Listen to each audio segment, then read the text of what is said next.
અમેરિકામાં ચાલુ વર્ષમાં જ 5 લાખ જેટલા ઇલીગલ ઇમિગ્રન્ટ્સના ફાઇનલ રિમૂવલ ઓર્ડર ઇસ્યુ થઈ જાય તેવી શક્યતા છે અને તેમાં ઇમિગ્રેશન કોર્ટમાં ગેરહાજર રહેનારા 33,463 લોકોના ડિપોર્ટેશન ઓર્ડર ઇસ્યુ થઈ પણ ચૂક્યા છે અને આ આંકડો માત્ર મે 2025નો છે.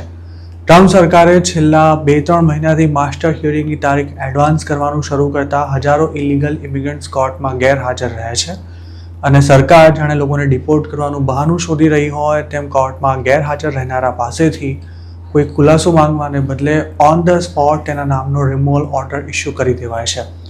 માર્ચથી મે 2026ના ગાળામાં એબ્સેન્ટિયા રિમૂવલ ઓર્ડર ઇસ્યુ થવાની સંખ્યા ખૂબ જ ઝડપથી વધી રહી છે. માર્ચમાં 32,234, એપ્રિલમાં 32,914, જ્યારે મેમાં સૌથી વધુ 33,463 ઇલીગલ ઇમિગ્રન્ટ્સની ગેરહાજરીમાં જ તેમના નામના ફાઇનલ રિમૂવલ ઓર્ડર ઇસ્યુ કરી દેવાયા હતા. આમ તો બાઇડનની સરકારના છેલ્લા વર્ષમાં એટલે કે 2024માં પણ તેનું પ્રમાણ વધ્યું હતું, પણ ટ્રમ્પે સત્તા સંભાળતા જ ઇન એબ્સેન્ટિયા ડિપોર્ટેશન ઓર્ડર ઇસ્યુ થવાનો ગ્રાફ અચાનક જ ઉપર જવા લાગ્યો હતો. ઓક્ટોબર 2025થી તેમાં ડાઉન ટ્રેન્ડ જોવા મળ્યો હતો, પરંતુ માર્ચ 2026થી તેમાં અચાનક જ ઉછાળો આવ્યો હતો. તેમાં મે 2026માં તો રેકોર્ડ બ્રેક સંખ્યામાં ડિપોર્ટેશન ઓર્ડર ઇસ્યુ કરવામાં આવ્યા હતા. મે 2026માં જે 33,463 લોકોને ડિપોર્ટ કરી દેવાનો આદેશ અપાયો છે તેમાં માત્ર એવા લોકોનો જ સમાવેશ થાય છે કે જે કોર્ટમાં ગેરહાજર રહ્યા હતા. જોકે જેમનો કેસ પૂરો થઈ ગયા બાદ ફાઇનલ રિમૂવલ ઓર્ડર ઇસ્યુ થઈ ગયા હોય તેમનો ઓવરઓલ આંકડો 33,000થી ઘણો વધારે હોઈ શકે છે. એક્સપર્ટ્સો માનીએ તો માર્ચ મહિનાથી અમેરિકામાં એવી સ્થિતિ છે કે ઘણી કોર્ટમાં રોજના એવરેજ 100થી પણ વધુ ડિપોર્ટેશન ઓર્ડર્સ ઇસ્યુ કરવામાં આવી રહ્યા છે. જેમ કે માર્ચ 2026માં સેન ફ્રાન્સિસ્કોમાં એક વીકમાં 800 લોકોના ફાઇનલ રિમૂવલ ઓર્ડર નીકળ્યા હતા. કોર્ટમાં એક સાથે 100થી 125 લોકોને બોલાવવામાં આવી રહ્યા છે તેવા સમાચારો મે મહિનામાં આવવાનું શરૂ થયું હતું, પણ આ પ્રકારની મેગા માસ્ટર હિયરિંગ્સ ખરેખર તો માર્ચમાં જ શરૂ થઈ ચૂકી હતી. અમેરિકામાં અસાયલમ માંગનારાને ઇમિગ્રેશન કોર્ટમાં હાજર થવાની જે પહેલી તારીખ આપવામાં આવે છે તેને માસ્ટર હિયરિંગ કહેવાય છે. અત્યાર સુધીમાં માસ્ટર હિયરિંગમાં માત્ર એડ્રેસમાં કોઈ ફેરફાર છે કે નહીં, અસાયલમ કેમ જોઈએ છે તેવા સવાલો પૂછવાની સાથે સાથે જો કોઈએ વકીલ ના રોક્યો હોય તો તેને કેટલો સમય જોઈએ છે તેવા સામાન્ય સવાલો કરાતા હતા. ત્યારબાદ જજીસ નવી ડેટ આપી ઇલીગલ ઇમિગ્રન્ટ્સને અમેરિકામાં રહેવાની છૂટ આપી દેતા હતા અને આ નવી ડેટ પણ 6 મહિનાથી લઈને 1-2 વર્ષ પછીની આપવામાં આવતી હતી. પણ હવે સ્થિતિ એકદમ બદલાઈ ચૂકી છે.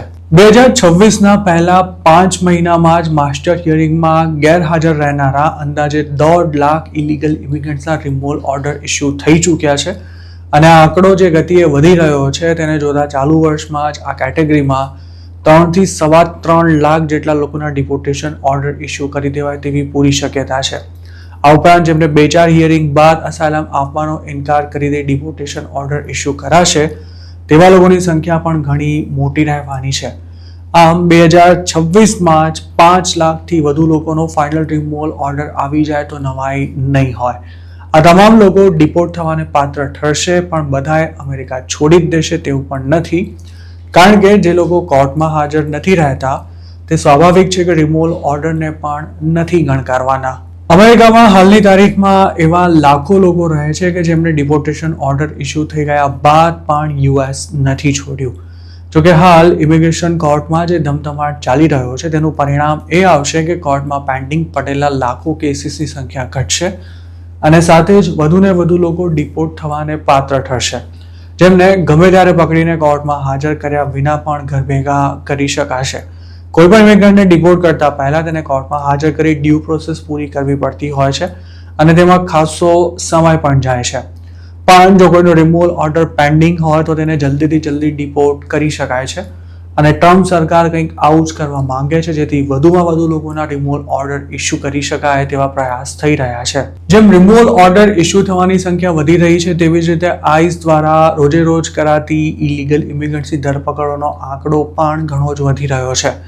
હાલના દિવસોમાં રોજના એવરેજ 2000 ઇલીગલ ઇમિગ્રન્ટ્સને પકડવામાં આવી રહ્યા છે અને એકવાર પકડાયેલો ઇમિગ્રન્ટ ડિપોર્ટેશન પેપર્સ પર સાઇન ન કરે ત્યાં સુધી તે જેલમાંથી બહાર જ ન આવી શકે તે સુનિશ્ચિત કરવા માટે પણ સરકાર તમામ પ્રયાસ કરી રહી છે.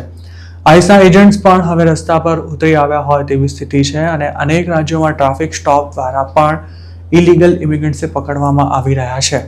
હજુ મંગળવારે જ બનેલી આવી એક ઘટનામાં હ્યુસ્ટનમાં એક મેક્સિકનને આઈસના એજન્ટે શૂટ પણ કરી દીધો હતો.